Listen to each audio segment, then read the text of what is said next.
Gloria a Dios. Gloria a Dios.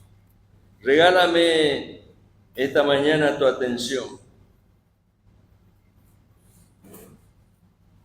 Porque antes de ir a la lectura bíblica que corresponde al mensaje de hoy, quiero leer un texto y hacer a través de ese texto la introducción al tema del mensaje en esta mañana. En el libro de Habacuc,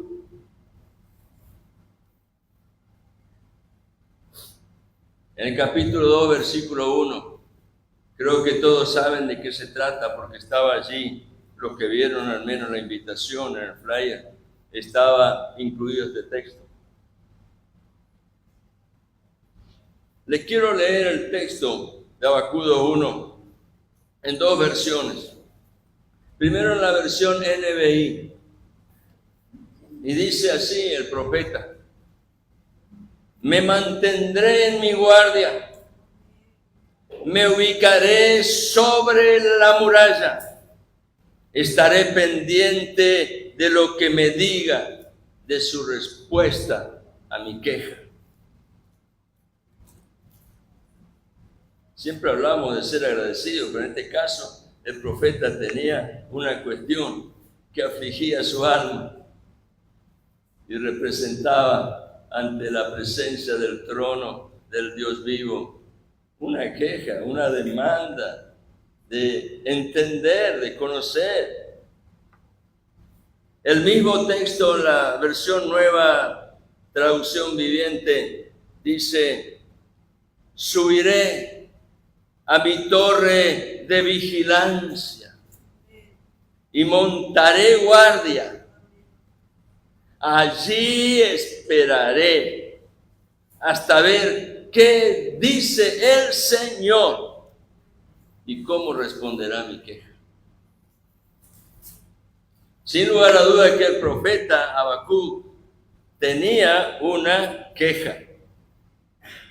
Pero él decide, porque es su voluntad, que no es bueno actuar a tontas y a ciegas cuando hay una queja. No dejarnos llevar por el ímpetu del alma que está allí experimentando esos movimientos de las aguas que nos hacen sentirnos inestables. El profeta Habacuc sabía que una nación fuerte y poderosa como era Babilonia en aquel tiempo era un enemigo que amenazaba la seguridad de Israel, la tierra donde él habitaba. Y en el alma del profeta, al conocer esto, se encienden las alarmas, porque el peligro acechaba a su pueblo Israel, del cual era parte el profeta. Por lo tanto, el profeta reacciona en su espíritu, no en su alma, porque si hubiera reaccionado en su alma, estaba en problema. Reacciona en su espíritu y decide buscar un lugar alto en donde poder observar los acontecimientos. Ustedes saben que es muy diferente la visión que podemos tener nosotros de lo que acontece en la tierra cuando estamos en el mismo plano. Y otra cosa es cuando estamos en un lugar elevado. Él reacciona y decide buscar un lugar alto donde poder observar los acontecimientos y estar atento a algo que su alma anhelaba, es decir, la palabra de sabiduría que necesitaba. Ese lugar alto no significa ir a la cumbre de una montaña. Imagínense si fuera eso, qué problema tendríamos los formoseños, no tenemos ningún monte, salvo subirnos arriba de un árbol, como Zaqueo. No se trata de eso, de subir a la cumbre de una montaña, sino que se trata de algo mejor. Y eso significa decidir buscar a Dios, quien creó todas las cosas para darnos conciencia, un conocimiento previo de que hay un Dios vivo y verdadero que gobierna y está presente. Su creación habla, Pablo lo declara en el libro romano, de su eterno poder y deidad. Alguien que gobierna y está presente. Por eso el Salmo 121 es muy revelador de esta búsqueda. El salmista dice en el versículo 1, levantaré mis ojos a los montes. Claro, él vivía en la tierra de Israel y Israel está rodeado de montes. ¿Sabían eso?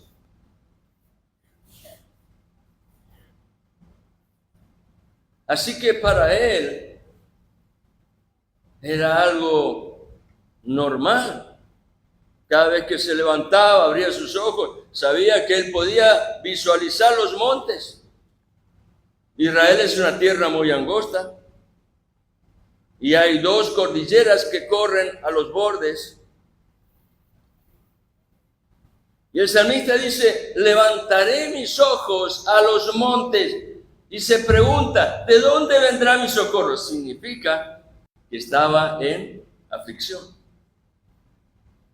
Inmediatamente, aquello que estaba experimentando en el alma encuentra la respuesta en el espíritu. Y entonces, el espíritu del hombre que está buscando la conexión con el Espíritu de Dios, tiene el testimonio y dice, mi socorro viene del Señor. ¿Quién es el Señor? El que hizo los cielos y la tierra. Hoy leían un pasaje, ¿no? Porque de Él y por Él y para Él son todas las cosas. El Dios creador es Señor soberano. Y por lo tanto, poderoso para socorrernos en todas circunstancias. Y todo es todo. Pero el hombre tiene un problema a vencer. Todos tenemos ese problema a vencer. Y es rendirnos a las realidades espirituales de la maravillosa creación. Porque más allá de lo que podemos ver físicamente en la creación, hay realidades espirituales que están directamente conectadas al Creador. Y esa realidad espiritual está marcando esta verdad, que no puede ser contradicha por ningún sabio de esta tierra. El Dios eterno es Dios soberano que gobierna en su creación. Por tanto, el consejo para nuestra vida, en medio de los valles de pruebas, es recibir esta palabra que fluye de la experiencia del profeta Habacuc, el cual dijo, sube a la fortaleza y mantente en guardia. Este es el título del mensaje. Sube a la fortaleza y mantente en guardia. Aleluya. Ahora sí vamos a la lectura bíblica. Y cuando escuchen la lectura bíblica van a decir, ¿qué tiene que ver eso? Tiene mucho que ver. Porque nos habla de situaciones de la vida cotidiana, en donde muchas veces el corazón del hombre habla y dice mucho. Lectura bíblica, Mateo capítulo 22. Es la pregunta que hicieron los saduceos acerca de la resurrección.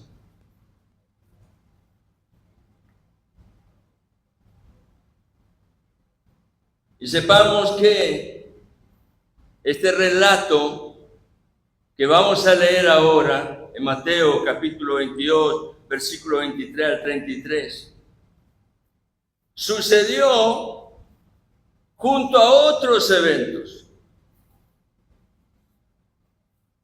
Interesante que el relato de ese pasaje comienza diciendo aquel día, señalando algo que antes ya Mateo lo había declarado.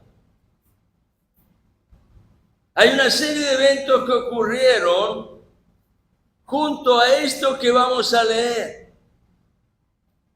Fue un encuentro no ocasional, causado por la decisión del corazón del hombre en su apariencia, buscando a Dios. Pero lo cierto es que todos estos eventos estaban conectados con la última semana de Jesús en la tierra. Capítulo 21, Mateo arranca la última semana, con la entrada triunfal de Jesús a Jerusalén. Así que todo lo que sucede en el relato de Mateo, desde el capítulo 21 hacia el final, ocurre esa última semana hasta llegar al día de la resurrección. Jesús ya había hecho su entrada a Jerusalén, como lo acabo de decir. Mateo lo señala en el capítulo 21. Y recuerden que de esto habíamos hablado en un mensaje hace un tiempo atrás. Él entró, dice, montado sobre un asno. Y una multitud lo recibió al costado del camino, echando sus prendas como una alfombra real. Y al mismo tiempo otros colocaban ramas de palmera en el camino, porque estaban dándole gloria a aquel que entraba y cantaban alabanzas de bienvenida al Rey, como lo había profetizado el salmista en el Salmo 118. Pero en Mateo capítulo 22, el tono de los acontecimientos cambia. Y no vamos a encontrar que los que se acercan a Jesús ya no venían en son de alabanza. En capítulo 22 de Mateo vemos que Jesús se va a encontrar con 3 grupos de personas que no eran bien intencionadas en su corazón. Y se acercaron a Jesús solo por apariencias, no con un corazón sincero. Vayamos a la palabra de Dios. Dice la Escritura, Mateo capítulo 22, versículo 23. Aquel día vinieron a él los saduceos que dicen, no hay resurrección. Y le preguntaron, diciendo, Maestro, un tono muy cordial y respetuoso. Moisés dijo, si alguno muriere sin hijos, su hermano se casará con su mujer y levantará descendencia a su hermano. Hubo pues, y acá aparece la figura hipotética del relato de los saduceos, hubo pues entre nosotros 7 hermanos. El primero se casó y murió, y no teniendo descendencia, dejó su mujer a su hermano. De la misma manera también el segundo se casó con la que había sido su cuñada, pero también murió. Y el tercero, hasta el séptimo. Una historia medio rara, ¿no? Porque yo creo que el cuarto se hubiera llevado. Si 3 ya se fueron, mejor evito el problema, ¿no? Pero esa era la historia hipotética de ellos, porque había una intencionalidad allí escondida.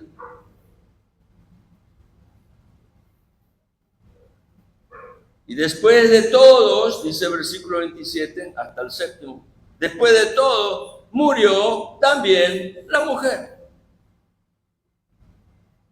En la resurrección, y acá está el asunto, Pues, ¿de cuál de los 7 será ella mujer, ya que todos la tuvieron? Todos se casaron con ella. Entonces, respondiendo, Jesús le dijo, y acá está el centro del mensaje, pero no me voy a enfocar en eso, porque quiero después dedicarle un mensaje a esto. Este texto es muy, muy, muy importante. Respondiendo, Jesús le dijo, erráis, erráis. ¿Por qué? Ignorando las Escrituras y al mismo tiempo ignorando el poder de Dios. Erráis, ignorando las Escrituras y el poder de Dios. Porque en la resurrección ni se casarán, ni se darán en casamiento, sino serán como los ángeles de Dios en el cielo. Pero respecto a la resurrección de los muertos, que era lo que ellos querían cuestionar, porque los saduceos no creían en la resurrección. Versículo 31. Pero respecto a la resurrección de los muertos, ¿no habéis leído lo que ya fue dicho por por Dios, cuando dijo,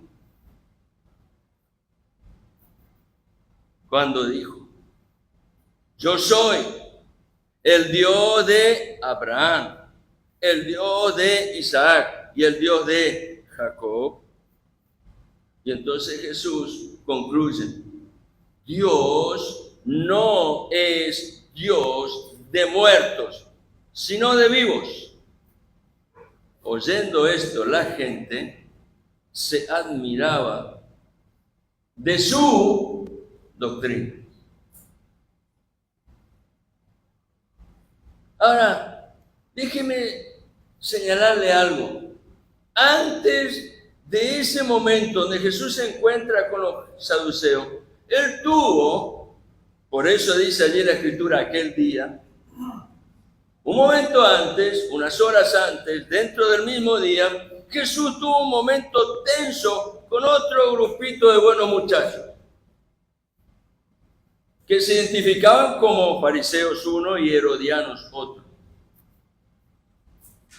En el mismo capítulo 22 y versículo 16, dice la Escritura, y le enviaron los discípulos de ellos. ¿Quiénes eran ellos? Los fariseos. Si leemos todo el pasaje ahí vamos a entenderlo. Mírenlo en su casa, tarea para el hogar. Y le enviaron los discípulos de ellos, los fariseos, con los herodianos, los cuales eran una secta que simpatizaba con el gobernante de turno, Herodes, diciendo, le enviaron con una intencionalidad, diciendo, maestro, sabemos que eres amante de la verdad y que enseñas con verdad el camino de Dios y que no te cuidas de nadie. Déjame decirte algo, cuando estás escuchando muchos halagos, ponte en guardia. No conviene primero a tu alma y segundo, es importante discernir cuál es la intención con la cual se está diciendo. Maestro, sabemos que eres amante de la verdad y que enseñas con verdad el camino de Dios y que no te cuidas de nadie porque no miras la apariencia de los otros. Todo esto era verdad. ¿Cuál es el problema? Eran ellos muy cordiales, en apariencia muy respetuosos, llenaron a Jesús de halago diciendo algo que era completamente veraz. Era cierto. Eres amante de la verdad, enseñas con verdad el camino de Dios. Pero lo cierto es que los halagos escondían otra intención. Y déjame decirte esto, es importante en medio de los tiempos que vivimos, ser sabios en discernir las actitudes de los hombres. El tramposo va a seguir siendo tramposo, pero lo cierto es que el tramposo es astuto, pero se equivoca. Y estos, siendo tramposos, se equivocaron, cometieron un error por su ignorancia acerca de quién es Jesús en verdad. ¿Quién era Jesús en verdad? Dios. Y como Dios es omnisciente. Eso significa que a Dios no le podemos engañar. Podemos trampearle al que está al lado, pero a Dios nunca le vamos a engañar. No perdamos el tiempo en eso. Dios es omnisciente y esto es claramente afirmado por el apóstol Juan cuando escribe su evangelio hablando de Jesús. En el evangelio de Juan, el apóstol dice en capítulo 2, versículos 24 y 25, pero Jesús mismo no se fiaba de ellos porque conocía a todos y no tenía necesidad de que nadie le diese testimonio del hombre, pues él sabía lo que había en el hombre. Dios nunca juzga por las apariencias, sino que mira el corazón. En 1 Samuel capítulo 16, versículo 7, Dios le habla al profeta Samuel y le dice, no mires a su parecer. Samuel estaba ocupado en ungir al próximo rey de Israel. Pero por cuanto aquellos que habían sido presentados no eran, pero sin embargo llamaban la atención del profeta, Dios le dice, no mires a su parecer, ni a lo grande de su estatura, porque yo lo desecho. Porque el Señor no mira lo que mira el hombre, pues el hombre mira lo que está delante de sus ojos. Y lamentablemente muchas veces nos dejamos llevar por las apariencias. Pero Dios mira el corazón.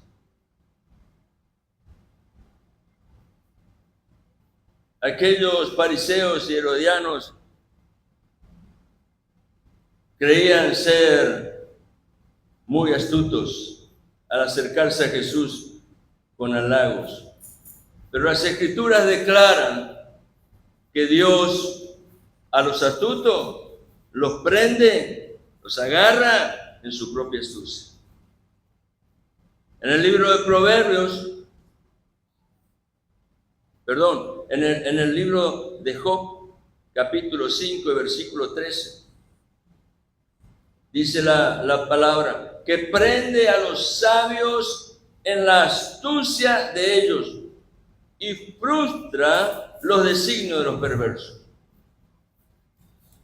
Ahora, todo esto, hasta el momento que estamos destacando acerca de lo que ellos hablaban acerca de las obras de Jesús, de la persona de Jesús, todo esto no estaba mostrando la verdadera intencionalidad, porque la verdadera intención de estos muchachos, fariseos y herodianos, sale a luz cuando le preguntan, ¿es lícito dar tributo, pagar impuestos al César o no? Y Jesús, sabiendo que era una trampa, con la intención de dejarlo en ridículo, como si él estuviera en contra de las leyes de Roma, le llama hipócritas, lo dice el pasaje. Pero luego, con sabiduría, le responde y le dice, tráiganme la moneda del tributo, le trae un denario. Y Jesús, a través de sabiduría, los va a prender en su propia astucia. Les dice, mostrando la moneda, ¿de quién es la imagen y la inscripción? Naturalmente, todos responden del César. Y entonces Jesús les dice, dad al César lo que es del César y a Dios lo que es de Dios.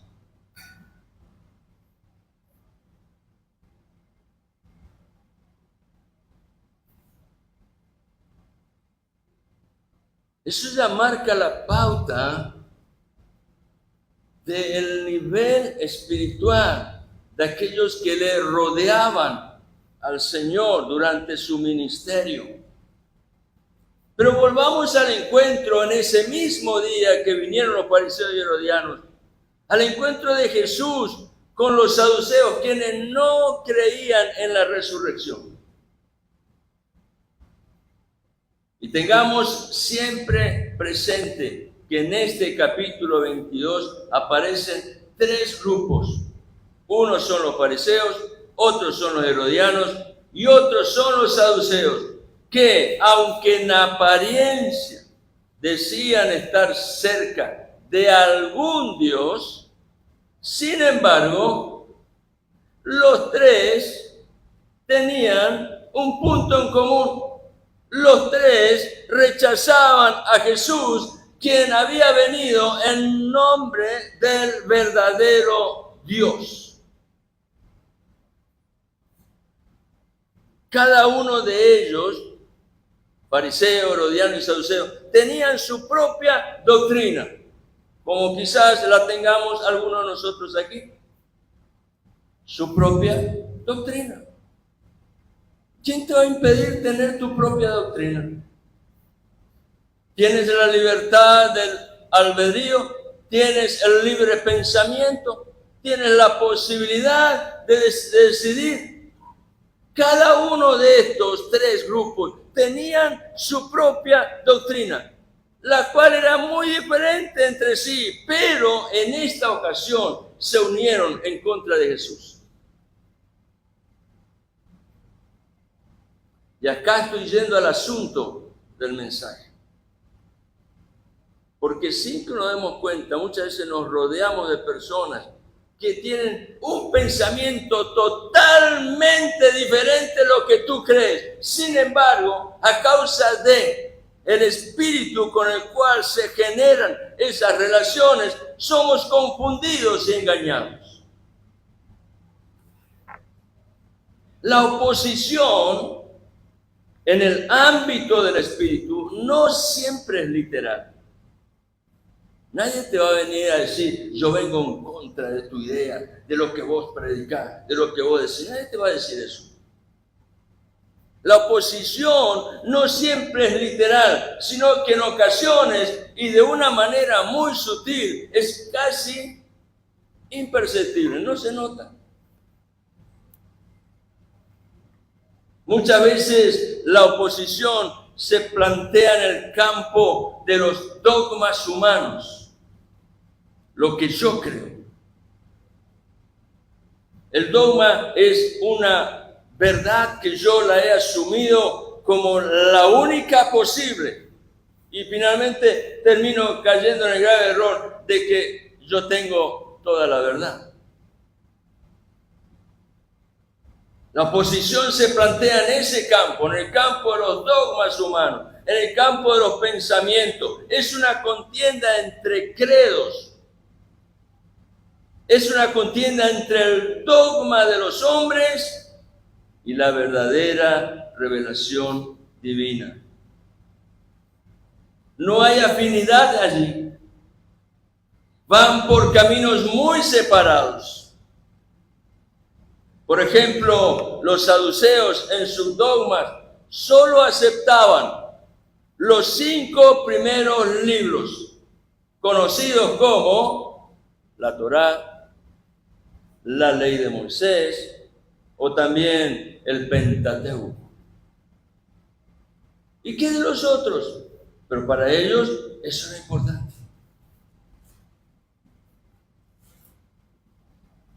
Hay personas que dicen, y lo he escuchado, yo leo todos los días salmos. ¿Y leo otra cosa? No, salmos. ¿Y del resto? ¿Qué hicimos? Dentro de esos libros que los saduceos creían, Génesis, Éxodo, Levítico, Número, Deuteronomio, los 5 primeros libros, cuando a ellos les convenía, según el asunto que iban a tratar de resolver, cuando ellos les convenía, aún lo que estaba escrito allí lo ignoraban. ¿Para qué? Para imponer el dogma, la enseñanza del hombre que cree tener una verdad irrefutable. La única verdad irrefutable está aquí, querido hermano.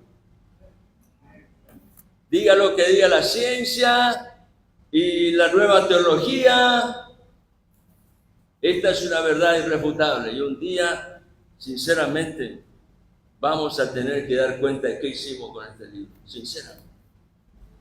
Y no va a servir, mirá Dios que yo le escuché a fulanito y al apóstol tal y al profeta tal y escuché a este otro y a este otro y Dios va a decir, ¿y mi palabra qué?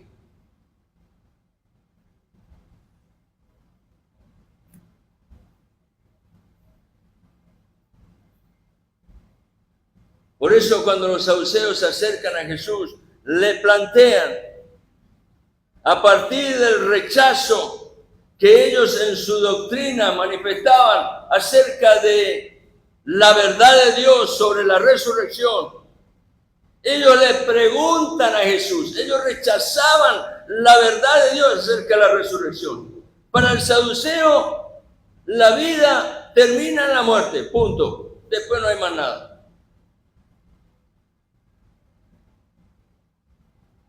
Entonces ellos vienen a Jesús y le dice, sabiendo que Jesús proponía la doctrina del Padre,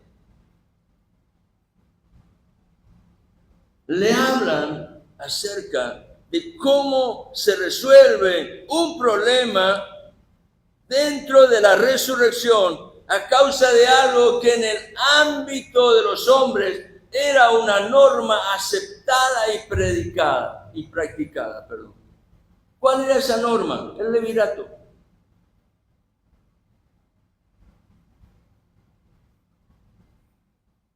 Los saduceos le hacen a Jesús una pregunta hipotética y ridícula para demostrar que pensar en la resurrección era un absurdo. Qué fuerte esto, ¿no? ¿Sabían que con nuestras decisiones y nuestros actos muchas veces planteamos esa misma posición? Como diciendo, Señor, tú dices así, pero yo creo que por este camino también se puede ir. Y ellos, al negar la resurrección en su dogma, en su credo, entraron en conflicto con la Torá que decían creer. ¿Por qué? Porque según Deuteronomio, capítulo 25, versículos 5 al 10, el levirato era una práctica que ya estaba establecida por la ley. Y esto era aceptado y practicado en la cultura hebrea y también en otras culturas, las cuales proponían que en el caso de aquellos que funcionan como un clan, el matrimonio no puede realizarse fuera del clan, está prohibido. Y el levirato proponía eso. ¿A fin de qué? A fin de mantener la identidad de la raza y asegurar la continuidad del linaje de aquel que había muerto. ¿Qué decía la ley del levirato? Esto que los saduceos vienen y le proponen a Jesús. Que si un hombre casado moría sin hijo, era responsabilidad de su hermano embarazar a la viuda de su hermano y luego contar al niño como descendiente del que había fallecido, asegurando así la continuidad del linaje del que murió. Eso era el levirato. Y estaba aceptado por la ley. Deuteronomio capítulo 25, así lo enseña. No podemos leerlo, pero si lo leen en su casa van a ver. Deuteronomio 25, versículos 5 al 10. Y vuelvo a repetir, la razón del levirato era asegurar la continuidad del linaje familiar y preservar la herencia del que había fallecido. Por tanto, era una ley aplicable solo al ámbito de la tierra. En el caso hipotético que trajeron los saduceos, eran 7 hermanos. Como leímos en su momento, todos murieron, uno a uno. Finalmente también murió la mujer, pero en la medida en que iba pasando uno y otro, todos los que venían atrás estuvieron dispuestos a cumplir, según el ejemplo hipotético de los saduceos, estuvieron dispuestos a cumplir con el levirato. Entonces los saduceos le preguntan a Jesús. Mateo capítulo 22, versículo 28. En la resurrección, pues ¿de cuál de los 7 será ella mujer, ya que todos la tuvieron? Parece lógica la pregunta, pero estaba manifestando oposición a la doctrina de la resurrección. Según Spurgeon, este reconocido predicador, él dijo en uno de sus mensajes, probablemente esta era una de las historias que solían contar los saduceos para ridiculizar la resurrección. La respuesta de Jesús fue muy contundente. En el versículo 29 del capítulo 22 de Mateo, dice, entonces respondiendo Jesús les dijo, erráis al blanco. Y cuando erramos al blanco, ¿qué hay? Pecado. Erráis, ignorando, ¿qué cosa? Las Escrituras y el poder de Dios. Jesús sabía perfectamente que el sentido de la pregunta estaba dirigida a cuestionar el aspecto sobrenatural de la resurrección. Y entonces Jesús le va a responder, como ya lo hemos leído, en los versículos 30 al 32. En estos versículos Jesús les enseña a los saduceos 2 aspectos fundamentales referidos a la resurrección que ellos negaban. Primero, en la resurrección, no vuelvo a la lectura porque ya lo leímos, en la resurrección no hay casamiento. Y el estado de los redimidos será en una condición de gloria como el estado de los ángeles de Dios en el cielo. No se casan ni se dan en casamiento. Y segundo le dice Jesús, Dios, el Dios de Abraham, de Isaac y Jacob, ese Dios es Dios de vivos y no de muertos. Y en ese sentido, Dios, a través de la persona de su Hijo Jesucristo, le está presentando aquello que en las Escrituras es una verdad irrefutable, innegable. Él es el Dios de los primeros patriarcas del pueblo de Israel. Él es el Dios de Abraham, es el Dios de Isaac y de Jacob, los cuales ya habían muerto, pero por el poder de la resurrección, un día serán llamados a un estado de vida por la gloriosa resurrección que habrá de ser manifestada en el día del Señor. Hoy están en la presencia del Señor, todavía no experimentaron la gloriosa resurrección, pero están conscientes de ese lugar, porque ellos antes de la muerte de Cristo ya habían sido llevados a un lugar señalado, como bien lo describe en una de las parábolas Jesús, al seno de Abraham. Un lugar de habitación hermosa en donde la presencia del Señor los cobijaba. De allí pues la razón por la que Jesús responde a los saduceos. Están errando. ¿Por qué cosa? porque ignoran las Escrituras y al mismo tiempo ignoran el poder de Dios. Lo cual después iba a ser revelado a través de aquel primer día de la semana cuando Jesucristo no pudo ser retenido por los lazos de la muerte y se levantó victorioso en el poder del Espíritu Santo. Déjame decirte esto. Y acá va el asunto por el cual le planteé todo aquello que hice en la introducción, la necesidad de subir a la fortaleza y estar allí atento. Porque las circunstancias difíciles de la vida nos van a envolver constantemente y vamos a ser desafiados en nuestra fe.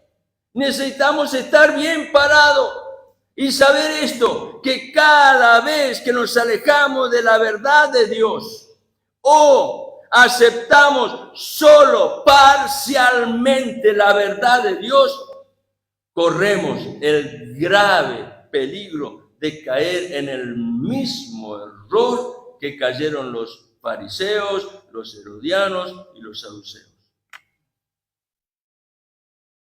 Sobre esta expresión de Jesús en Mateo 22-29 voy a volver otra vez.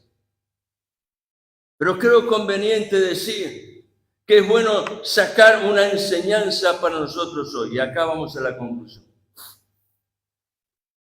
Necesito reafirmar en mi vida personal los aspectos fundamentales en los cuales debo velar.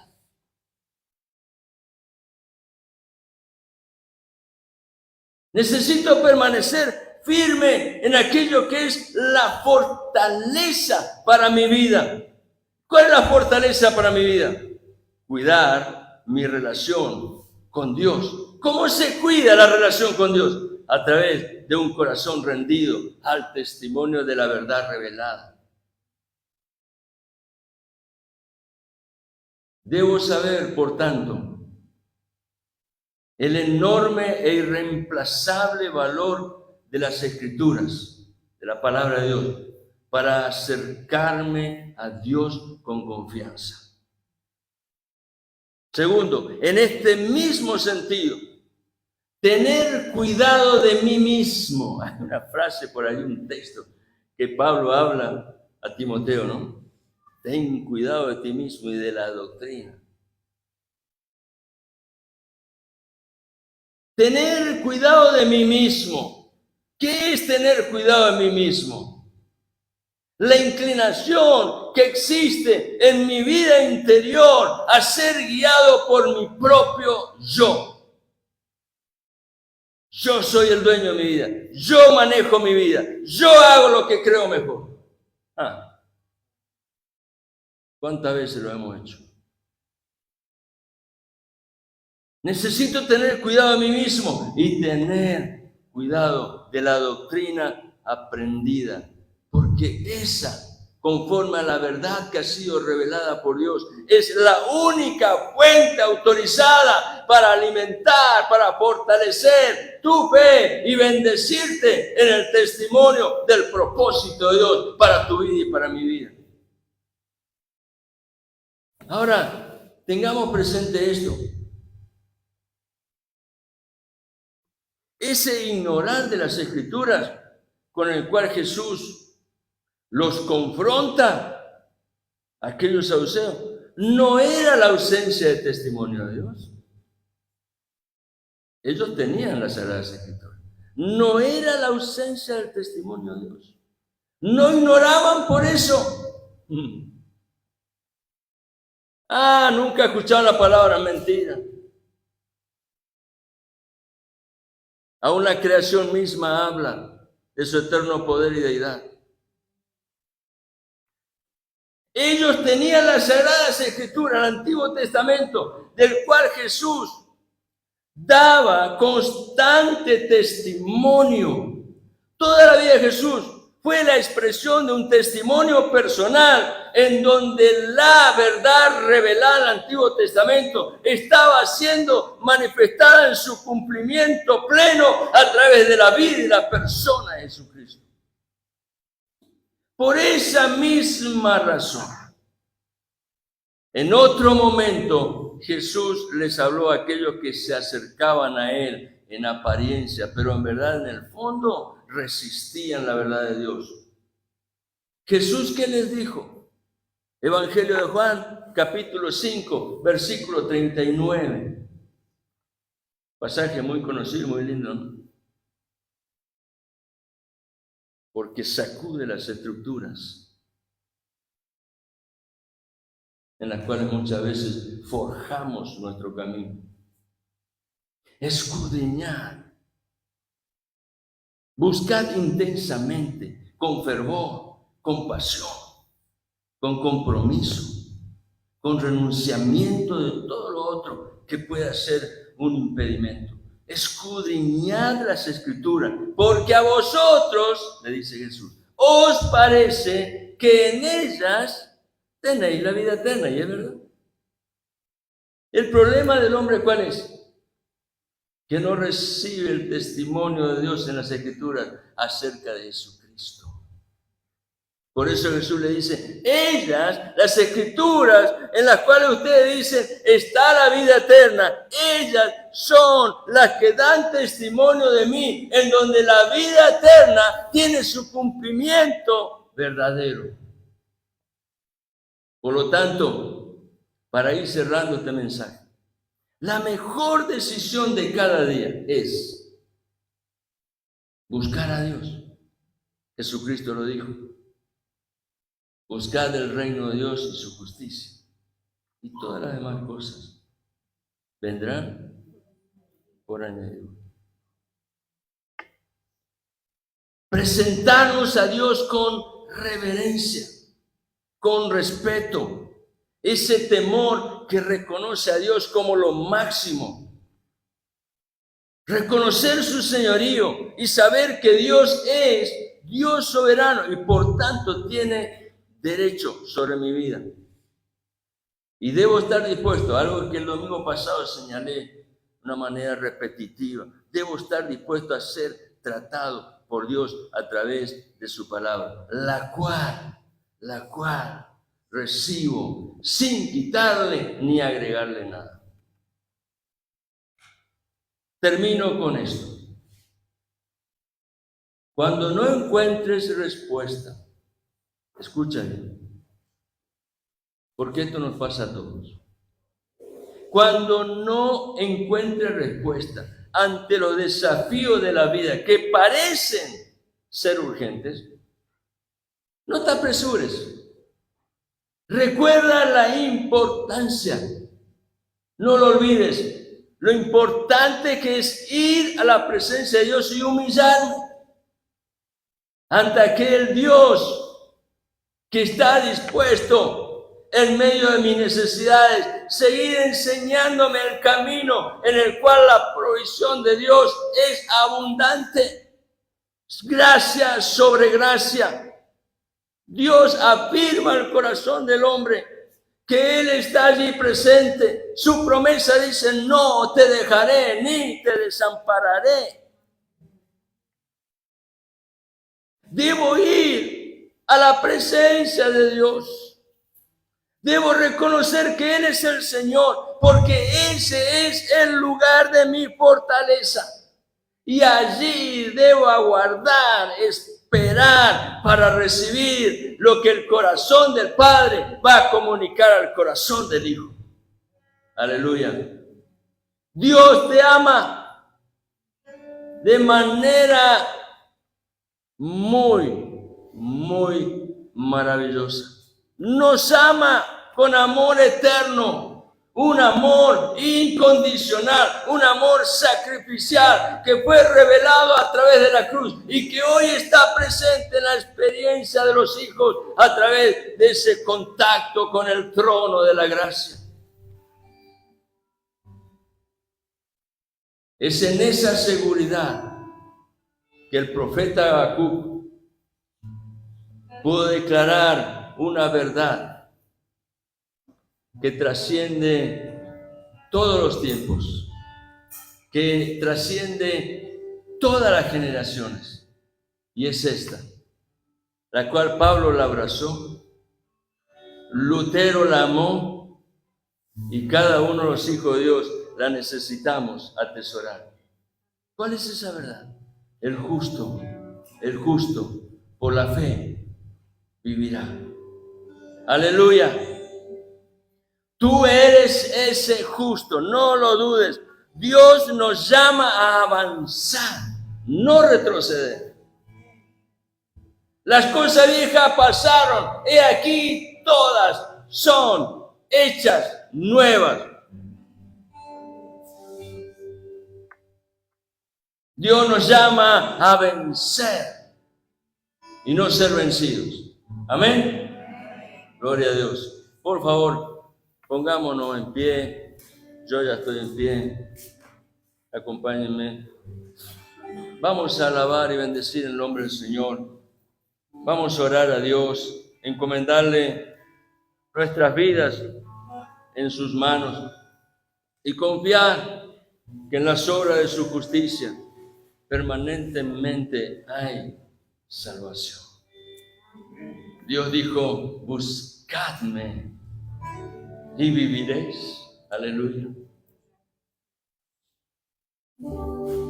Padre, te doy gracias por esta mañana,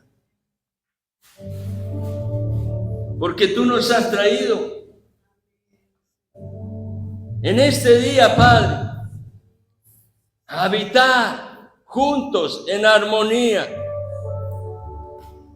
en la casa de oración, la casa del Padre, en la cual su verdad es anunciada y el testimonio de su Espíritu es manifestado.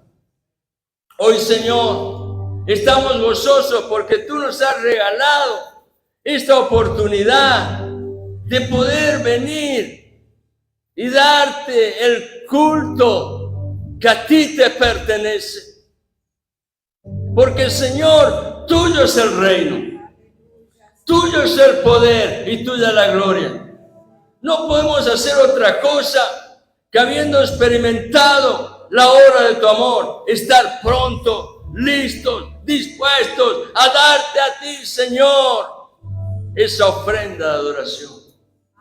Gracias, Padre, por la vida de cada uno de mis hermanos. Yo te ruego que tu bendición, la bendición del Padre, la bendición del Hijo y la bendición del Espíritu Santo baje en esta mañana y repose en cada corazón, en la vida de cada uno que está aquí, en aquellos que están recibiendo la transmisión. Señor, tu bendición repose y la obra de tu Espíritu Santo traiga mayor gloria a tu santo nombre y fruto en abundancia sea manifestado en el corazón de tus hijos. Gracias a Dios por tu palabra, bendita y santa palabra. Te amamos, Señor, alabamos y bendecimos tu santo nombre y te damos gloria, honra y honor a ti, oh Dios, al único que es digno. Recibe, Padre, esta mañana esta ofrenda de gratitud, que la levantamos en el nombre de Jesucristo el Señor. Amén y amén. Gloria a Dios.